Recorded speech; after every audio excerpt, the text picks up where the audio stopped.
Bonjour à tous et bienvenue. Aujourd'hui je vous propose mon premier atelier bricolage en ligne. J'espère que ça va vous plaire, que vous allez être indulgents avec moi. Je me suis inspirée du film Coco pour faire une activité sur le thème d'Halloween. Je suis allée récupérer ces petits fanions qu'on trouve dans les guirlandes de papier au début du film pour pouvoir en faire des photos forts. Voilà, c'est des objets je pense qu'on ne trouve pas dans le commerce, sauf erreur de ma part. C'est des objets originaux que vous ne retrouverez pas partout. C'est hyper simple à faire parce que c'est juste du coloriage, du découpage et du collage. En fait, il n'y a pas besoin de talent particulier. Bon, il faut que je vous avoue quand même que pour moi ça a été une tannée parce qu'avec le stress de la vidéo, je me suis mis une pression de dingue. J'ai pas du tout l'habitude de me filmer quand je bricole, donc du coup j'ai fait toutes les âneries possibles. Franchement, ça a été un atelier chat noir hein, pour moi. Tout ce qui pouvait foirer a foiré.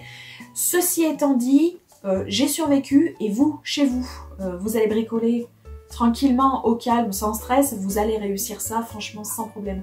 J'irais même jusqu'à dire que vous pouvez le faire avec des enfants et vous aurez quand même un résultat assez probant, quoi. Je vous montre toutes les étapes de réalisation de cet objet juste après. Je vous montre aussi le matériel que j'ai utilisé et comment je l'ai utilisé. On peut se retrouver juste après pour que je vous montre à quoi ça ressemble quand ça sera allumé avec une bougie à l'intérieur dans le noir, ambiance Halloween. Moi je trouve que ça a un rendu assez sympa. Je vous laisse regarder toutes ces étapes de fabrication. On se retrouve juste après. À tout à l'heure. Alors pour l'activité d'aujourd'hui, nous avons besoin de plusieurs modèles. Des modèles comme ceci que j'ai trouvé sur internet. Je suis allée chercher ces guirlandes de papier qu'on retrouve dans Coco. Il y en a plusieurs modèles donc sur internet, sur Google Images tout simplement. J'ai essayé d'en prendre avec beaucoup de niveaux de détail pour essayer de faire des choses les plus fines possibles. J'ai repris ces choses-là, je les ai retravaillées sur Photoshop pour pouvoir avoir vraiment juste le motif et que ça soit assez simple à retravailler parce que nous on va se servir de ces modèles-là, donc je vous mets les liens en barre d'infos. On va se servir de ces modèles-là pour travailler notre plastique dingue. Alors le plastique dingue, c'est une feuille de plastique, comme son nom l'indique, mais elle a une particularité, c'est que quand on va la passer au four ménager, sa taille va réduire de 7 fois. Et, elle va se solidifier, elle va s'épaissir un petit peu au niveau de la tranche. Et ça va nous faire un petit bout de plastique assez rigide. Et tous les dessins qui auront été faits dessus vont être réduits et vont être beaucoup plus fins. Comme ici on a des petites choses qui ont un petit effet dentelle, ça peut être sympa d'en faire quelque chose de plus petit, un peu miniaturisé pour faire quelque chose d'encore plus méticuleux. Donc ce qu'on va faire, c'est qu'on va accrocher nos motifs sur notre planche à travailler. On va scotcher au niveau des angles. Attention de ne pas faire passer le scotch par-dessus le motif, bien évidemment. Et on va colorier tout ça. Comme là, le plastique dingue n'est pas... il y en a parfois qui ont des surfaces un petit peu granuleuses pour que la matière accroche dessus. Donc on peut travailler dessus avec du crayon de couleur, par exemple. Et là, c'est parfaitement lisse. Donc le feutre et le crayon de couleur n'accrochent pas. Moi, ce que j'utilise comme outil, ce sont des feutres Posca. Alors, je vous montre ça. Les feutres Posca, ça se présente comme ça. Ce sont des feutres de peinture, des stylos de peinture. Ils ont un système de mine qui bouge. Je ne sais pas si vous voyez bien comment ça fonctionne. Pour faire descendre la peinture le long de la mine. Il y a un petit mode d'emploi qui est écrit dessus pour montrer comment ça fonctionne. Il faut secouer, il y a une bille à l'intérieur. Vous entendez sûrement qui sert à mélanger les pigments avec le liant à l'intérieur du feutre. Alors l'avantage de ces feutres là qui sont super cool, c'est que ça fait des aplats de couleurs qui sont très sympas parce que ça reste quand même, ça a un rendu gouache qui est bien cool. Ça vous permet de peindre, voilà, avec une minutie bien plus importante que si vous peignez avec un pinceau. Il y a aussi une bonne résistance à la lumière. Et en plus, là, ce qui nous intéresse, c'est que ça va accrocher sur ce plastique qui est assez lisse et qui n'a pas assez d'accroche pour des feutres traditionnels. Donc le Posca va accrocher. Alors ça va accrocher, bon, dans la limite du raisonnable. Là, il y en a que j'ai déjà fait, donc je vais vous montrer un petit peu à quoi ça ressemble. Voilà, par exemple, celui-ci. Donc, vous voyez, ça accroche, mais il y a quand même, je sais pas si vous voyez bien, avec la lumière qui passe au travers, il y a quand même des endroits où c'est moins, voilà, c'est moins soutenu que d'autres, quoi. Il y a des petits trous. Ça n'est pas grave parce que quand le plastique dingue va se résorber, va se réduire en taille, les pigments vont se resserrer et ça va vous cacher un petit peu la misère. En plus, ça va resserrer les pigments, donc, et du coup, la couleur va être hyper plus pétante. Donc, ça va être très sympa. Il y en a que j'ai déjà cuit, donc ce plastique se cuit au four ménager à 150 degrés de température. Pour cette marque-ci, vous essaierez, enfin vous regardez la notice du fabricant suivant le plastique dingue que vous pouvez acheter. Le plastique dingue se trouve sur toutes les boutiques de loisirs créatifs ainsi que les feutres Posca. J'en ai même trouvé une fois à Carrefour des Posca. Ça se trouve assez facilement. Pour ce qui est du plastique dingue, si vous voulez pas en acheter un paquet de 10 feuilles, ça se vend aussi à la pièce. Ça se vend à l'unité, je crois que j'en ai vu sur Amazon.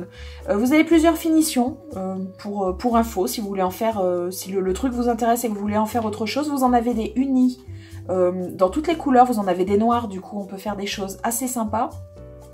Vous en avez donc des cristals comme ça, vous en avez avec des surfaces donc qui sont un petit peu plus rugueuses. Ce qu'on faisait avant au tout début où ça s'était sorti dans le monde du loisir créatif, on mettait un coloriage dessous, on refaisait le coloriage au cran de couleur, on le faisait cuire, on faisait un trou avec une perforatrice maison et ça faisait un porte-clés tout simplement. Si vous voulez perforer ça, n'oubliez pas que le trou que vous aurez fait avec la perforatrice va réduire lui aussi de 7 fois en taille. Ce qui veut dire notamment que si vous faites un trou de la taille d'une épingle, il va complètement disparaître, vous pourrez rien faire passer au travers. Une perforatrice de bureau, pour perforer des feuilles, voilà, le trou voilà, d'à peu près un demi centimètre de large, ça peut faire un bon trou pour passer un petit anneau, voilà, c'est une petite info complémentaire dont on ne se servira pas aujourd'hui. Donc une fois que c'est cuit, ici, vous avez le motif donc qui à l'origine était comme ça, hein, donc j'avais placé mon plastique dingue dessus, j'ai recolorié partout, c'était noir, ça m'a donné donc ce motif là, et là j'en ai cuit déjà d'avance pour vous montrer. Là par exemple j'ai Pépita qui au début faisait cette taille là, après cuisson ça fait cette taille là, donc vous voyez ça se rétrécit. Ici le plastique dingue a cette épaisseur là, vous voyez à peu près. Et une fois cuit, ça, cette épaisseur-là.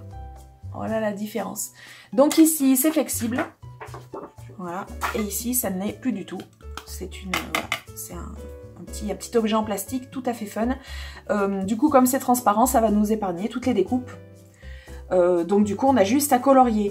Donc pour cette activité, vous l'avez constaté, aucun talent spécifique n'est requis. Il faut juste savoir colorier sans dépasser. C'est pas très compliqué. Le plus compliqué, c'est d'avoir la patience pour tout colorier, parce que des motifs comme ça par photophore, il va vous en falloir 4. Moi, je vais vous donner les modèles pour faire 2 photophores, donc 8 images. Donc il faudra s'armer de patience, c'est un petit peu long, mais ça se fait relativement bien, parce que c'est vraiment sans difficulté. Et puis à la fin, vous avez quand même des choses qui sont très très fines.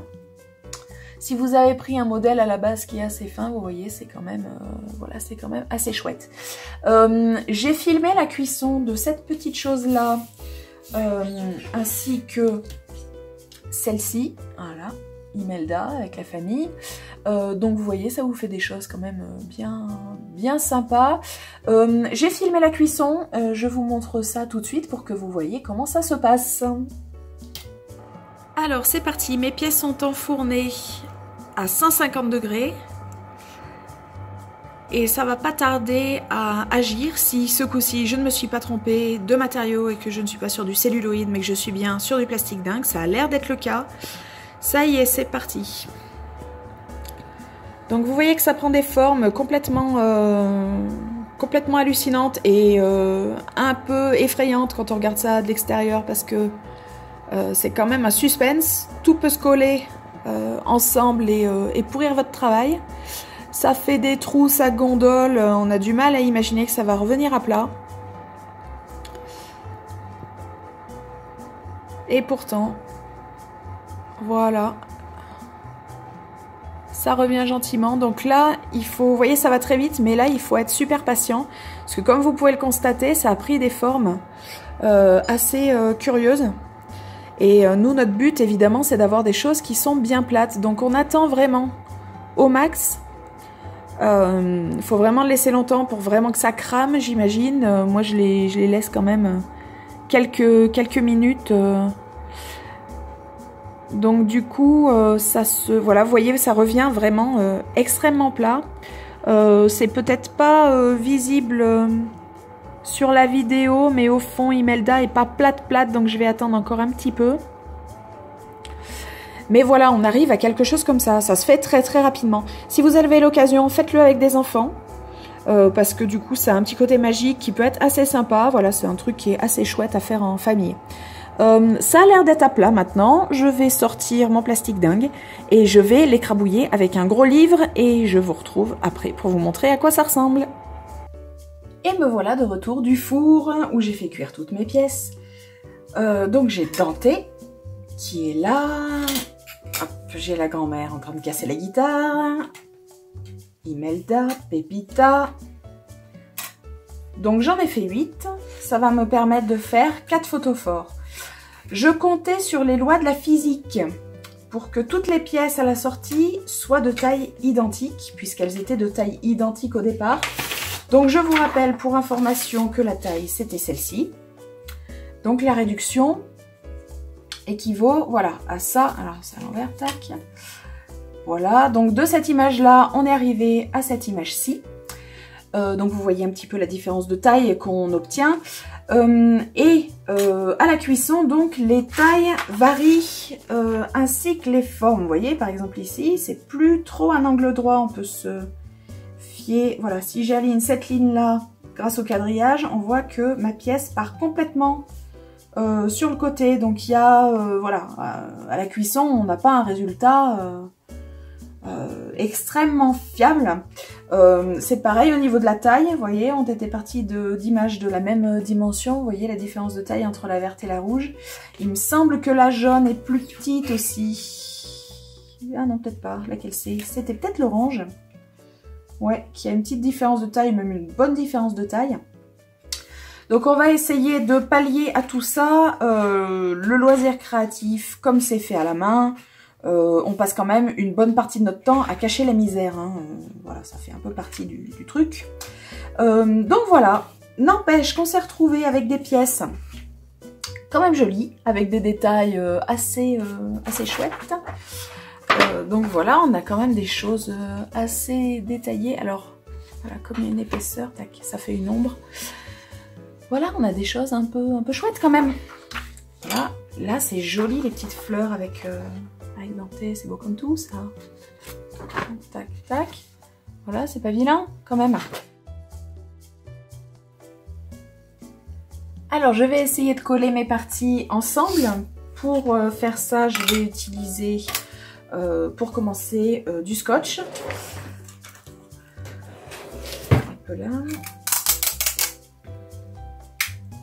Donc le but du jeu, c'est de faire des charnières qui seront invisibles et qui vont pouvoir fixer tout ça ensemble. Donc je vais plaquer tout ça. Là c'est un petit peu trop large, ça va dépasser sur la partie transparente de mon motif, donc je réduis. Je vais coller ceci juste ici. Voilà, juste pour tenir mes pièces ensemble. Tac. Ça va me faire une charnière et je vais recommencer cette opération sur toutes les pièces jusqu'à la dernière. Ensuite, je viendrai coller sur le côté. Donc du coup, voilà une bande. On va prendre peut-être, ça doit faire à peu près 5 cm, ça paf. Ouais, 5 cm. On va la faire dépasser un petit peu, on viendra la recouper peut-être ensuite. On va couper des bandes de ce papier-ci qu'on va venir coller sur les angles ensuite à l'extérieur pour cacher ces angles malheureux ici où on va voir le scotch dépasser. tac. Une fois que ça sera collé, que ces choses-là seront collées, on pourra peut-être même enlever le scotch qui a maintenu l'ensemble pendant qu'on finissait notre bricolage. Donc là, je vais découper mes petites pièces et puis on se retrouve tout de suite après.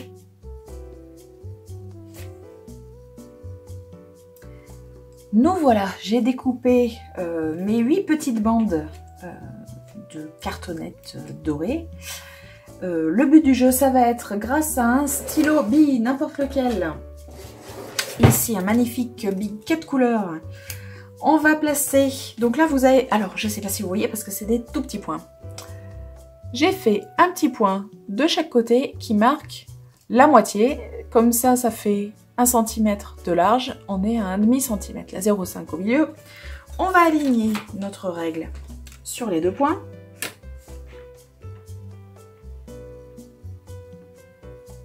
Tac.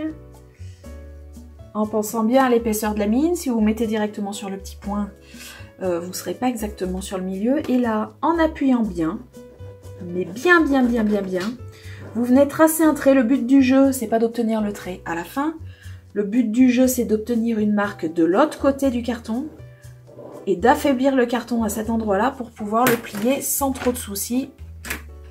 Ensuite, vous voyez, tac, ma pliure vient d'apparaître et j'ai plus qu'à pincer pour avoir un angle sympa et propre.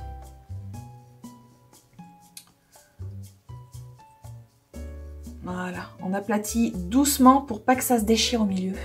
Donc allez-y gentiment quand même. Voilà un angle qui est parfaitement lisse. Maintenant que j'ai obtenu mon petit angle qui est bien lisse, je vais venir le placer au niveau de mon angle. Voilà, au niveau de l'angle de ma lanterne. Et je vais venir choper la longueur, couper ce qui dépasse. Je suis obligée de le faire à chaque fois parce que comme on l'a vu tout à l'heure, toutes les pièces ne sont pas de la même taille.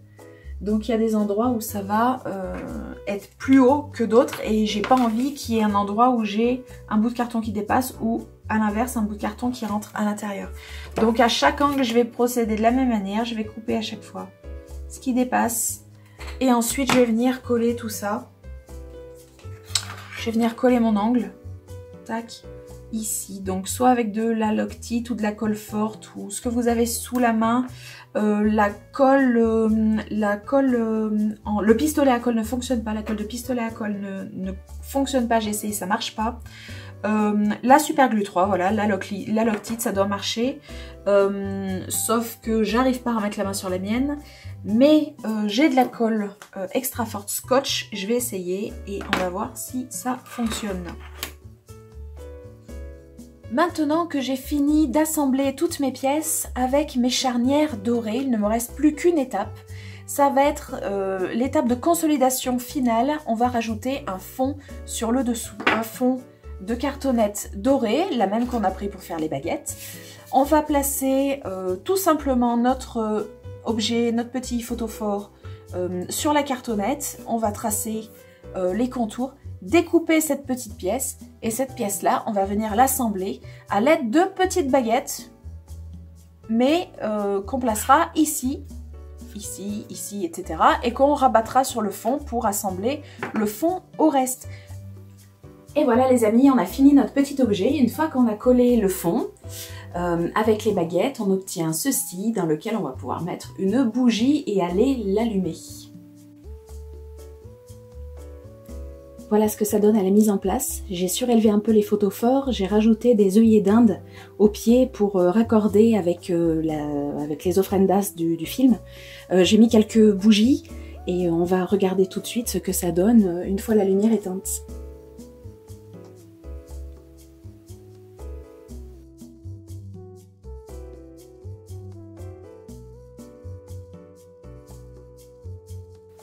C'est la fin de cet atelier, mais j'ai une dernière recommandation à vous faire. Sachez que tous les insectes du jardin habitent dans les œillets d'Inde. Pensez-y avant de les ramener comme j'ai fait dans votre chambre à coucher. C'était la dernière tuile de cet atelier catastrophique. Si vous avez un problème avec les perce-oreilles et les araignées, N'amenez pas les fleurs de Yedam dans votre chambre. J'espère que cette vidéo vous aura plu. J'espère que malgré tout ça, ça vous aura quand même donné envie de faire ces photos forts, de les avoir chez vous parce que franchement, ça a un rendu qui est vraiment chouette et qui vaut le coup. Si ça vous a plu, likez. Si vous voulez en voir plus, abonnez-vous. J'espère qu'on se reverra bientôt. Je vous fais des gros bisous. Ciao!